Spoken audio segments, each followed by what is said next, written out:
I think I sat down with the offensive coordinator, and we sat down and we talked about plays that I wanted to run, and the variety of ways that we can run it, and how I feel like I can manipulate linebackers and defensive linemen by running it at a pistol, under center, or a gun. And so just little stuff like that, little tweaks like that, just being able to be on the same page with the offensive coordinator as well as the offensive line coach. Big conversation now, obviously, is with Manny gone, with N'Keal gone. You're the guy. What's that feeling like now going into the season with your name being the top of every scouting report?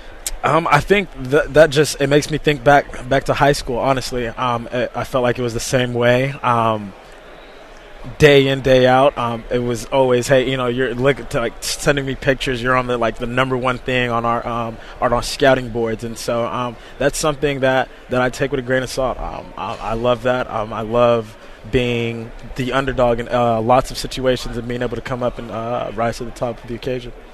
The Utes' defensive backfield doesn't get burned very often. They're a pretty good group, and last year N'Keal Harry just torched them. What type of an athlete was N'Keal Harry? Did you ever see anybody with his combination of size and speed before?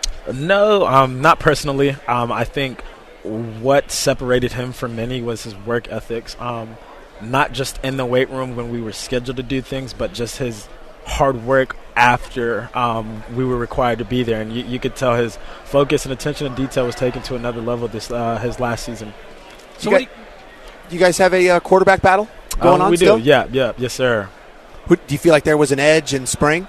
Honestly, I do not know what the coaches are looking for as far as being able to grade a quarterback and see what he's doing right, doing wrong. We look at completions, incompletions, interceptions, but Jaden Daniels didn't throw many interceptions.